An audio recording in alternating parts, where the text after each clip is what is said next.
शहबाज शरीफ में इतनी कैपेबिलिटी है ही नहीं। मैंने तो पहले दिन से कहा वो वजीर आजम के ओहदे के लिए गैर मौजू आदमी है और वो उसी का एडवांटेज लेना चाहती थी एस्टैब्लिशमेंट, लेकिन उनको अब महसूस शायद हो गया होगा कि आदमी हमारे किसी काम का नहीं है। अब जब आदमी किसी काम का नहीं रहता तो दूसरे को आप रेड कार्पेट बिछा के बुलाते हैं ना, तो फिर अब रेड कार्पेट का इंतजार करें, किसी और के लिए बिछने वाला है वो और बहुत जल्द बिछने वाला है। कह रहे हैं कि बहुत कुछ होने वाला है और बहुत कुछ छोड़ के जाने वाले हैं, अपने बिस्तर बांध लिए लोगों ने और जाने की तैयारी शुरू हो चुकी है। अभी आपको नजर आएगा कि कितने लोग मुल्क छोड़ के चले गए। अब आगे देखेंगे क्या होगा। अभी ये मेरी बात पकड़ेंगे अनवर साहब और लिख के रखेंगे पेपर के ऊपर। ये इस टाइम पेपर पे मैं बोलती नहीं हूँ, मुझे सही साहब आप बोलने में मजबूर कर देते हैं हमेशा। नहीं, अब देखिए, हालांकि मेरे पास खबरें पूरी होती है हमेशा। देखें वो जो है इसका, अब इनकी हुकूमत अमली दो होनी चाहिए। एक तो अगर ये निकल रहे हैं, शायद कोई इन्होंने कॉल दी है, तो अगर ये 5,000 निकले तो इस दफा इनको 10,000 निकलना है। और क्या होता है कि जब लोगों ने ये देख लिया कि लोग निकले हैं बाहर, तो फिर दूसरे लोग भी हिम्मत पकड़ते हैं। तो मुझे लगता है कि आइंदा आने वाले दिनों में हो सकता है इससे 4 गुना ज्यादा अवाम हो।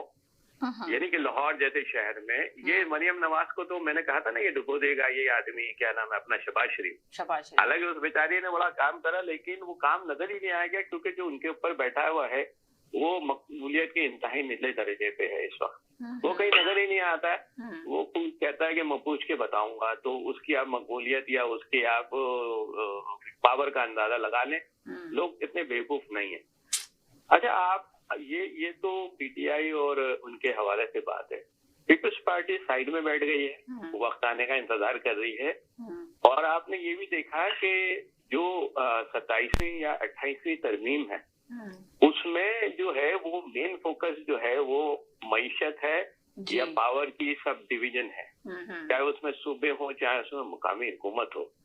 और शायद यही वजह थी कि हर पार्टी ने कराची में अपना पावर शो करने की कोशिश की 28वीं तरमीम आने से पहले और 27वीं के बाद। लेकिन आप वो देखें कि कोई भी पावर शो जो है वो 2,000, 2,500 और 5,000 लोगों से आगे बढ़ा नहीं, क्योंकि हर पार्टी ये दिखाना चाहती थी कि कराची में उनकी पावर है। हमने पीपल्स पार्टी का भी जलसा देखा, मुश्किल 4-5 हजार लोग थे जो कि नॉट इंटरेस्टेड थे, कोई बात भी नहीं सुन रहा था। इसी तरह हमने एमकेएम पाकिस्तान का भी जलसा देखा, 2-2,500 से ज्यादा लोग नहीं आए। अगर जो फैसले हुए हैं वो यही हुए हैं कि पाकिस्तान को तरक्की देनी है तो कराची से चलना पड़ेगा, मईशत वही है। तो अब वहाँ पे जो खला है उसको कोई पार्टी भी पूर्ण नहीं कर सकी है अभी तक। और इसीलिए जो उनकी एमक्यूएम लंदन वालों की जो हिकमत अमली है वो आज के दिन तक बड़ी कामयाब है। अब मेरे ख्याल से वो किसी वक्त भी कराची शहर में दोबारा से आने वाले हैं। मुश्किल से हो सकता है हफ्ता, 2 हफ्ता, 3 हफ्ते, इससे ज्यादा नहीं। और आप देखिएगा कि वो पूरा पलट हो जाएगा, अलट पलट हो जाएगा। हो सकता है पाकिस्तान मिड टर्म इलेक्शन की तरफ भी चला जाए, क्योंकि आप एक गैर मकबूल हुकूमत के साथ बहुत दिन तक मुल्क को चला भी नहीं सकते। चल ही नहीं रहा मुल्क तो अभी फिलहाल। चल ही नहीं रहा। आपको भी पता नजर आ रहा है, सारे लोग बैठे हुए मुश्किल से बात कर रहे होते हैं, जिसको भी लेकर आते हैं मैशियत को